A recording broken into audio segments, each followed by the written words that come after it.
የሎሚ ቅጠል ድብቅ የጤና ጥቅሞች ናቸው ዛሬ የምነግራችሁ።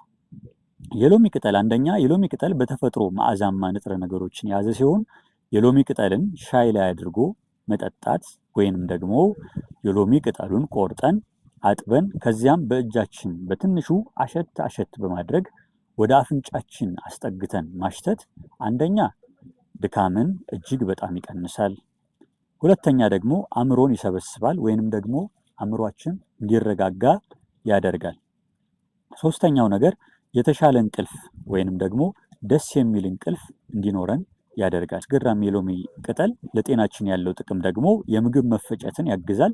ለምሳሌ ሆዳችንን በሚከብደን ሰዓት ምናልባት ብዙ ተመግበን ሊሆን ይችላል፣ ወይንም ደግሞ ጾመን ቆይተን ወይንም ደግሞ ባዶ ሆዳችንን ቆይተን ትንሽ በምንመገብበት ሰዓት ሆዳችንን የሚከብደን ከሆነ የሎሚ ቅጠል ሻይ ብንጠጣ ወይንም ደግሞ የሎሚ ቅጠሉን መዓዛ ብንስብ የምግብ መፈጨት ስርዓታችንን በእጅጉ ያፋጥንልናል ማለት ነው። ሌላው ከዚህ ጋር ተያይዞ በጣም አስገራሚው ነገር የሎሚ ቅጠል በሽታ የመከላከያ አቅምን ወይም ደግሞ በሽታ የመከላከል አቅምን እጅግ በጣም ይጨምራል። የሎሚ ቅጠሎች በቪታሚን እጅግ የበለጸጉ ናቸው። በነገራችን ላይ የሎሚ ቅጠሎች በአንቲኦክሲዳንትም እጅግ የበለጸጉ ናቸው። በዚህም የተነሳ ሰውነታችን ላይ ቁስል የሚያብጡ ነገሮች ቢኖሩ የሎሚ ቅጠልን በሞቀ ውሃ አፍልቶ መጠጣት እጅግ በጣም ፍቱን መድኃኒት ነው ማለት ነው። ይህም ብቻም ሳይሆን የሎሚ ቅጠልን በውሃ አፍልቶ ወይንም ደግሞ ሻይ አድርጎ መጠጣት ለጉንፋን፣ ለሳል መድኃኒት ይሆናል ማለት ነው። ሌላው የሎሚ ቅጠል የማዝናናት ጥቅም አለው ማለት ነው።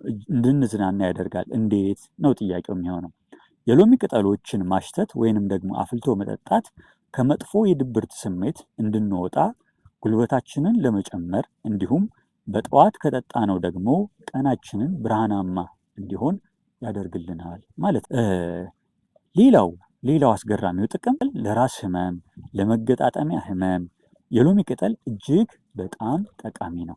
አንድ ሰው ራሱን ቢያመው ወይንም ደግሞ የመገጣጠሚያ አካባቢዎችን ቢያመው አንድ ስኒ የሎሚ ቅጠል ሻይ ቢጠጣ ራስ ህመሙ ቀስ በቀስ እየቀነሰ በመሄድ ጥሩ ሙድ ውስጥ ወይም ደግሞ ጥሩ ሁኔታ ውስጥ እንዲሆን ያደርገዋል ማለት ነው። ሌላው የሎሚ ቅጠል ወደ ጥሩ ሙድ ይወስደናል፣ እንዲሁም የበጎ መዓዛ ህክምና ያደርጋል ማለት ነው። በስራ፣ በትምህርት፣ በህይወት ወይንም ደግሞ በፍቅር ግንኙነት ሊሆን ይችላል። ወደ ድብርት ስሜት የገባው ሙዳችንን ጥሩ ለማድረግ የሎሚ ቅጠል ፍቱን መድኃኒት ነው።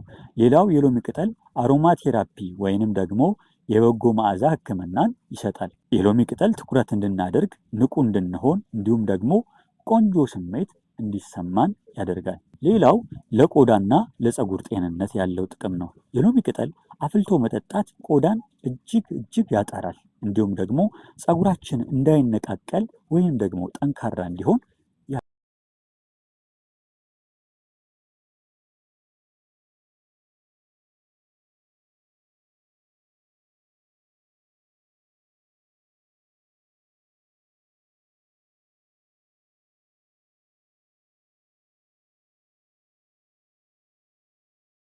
ያደርጋል ማለት ነው።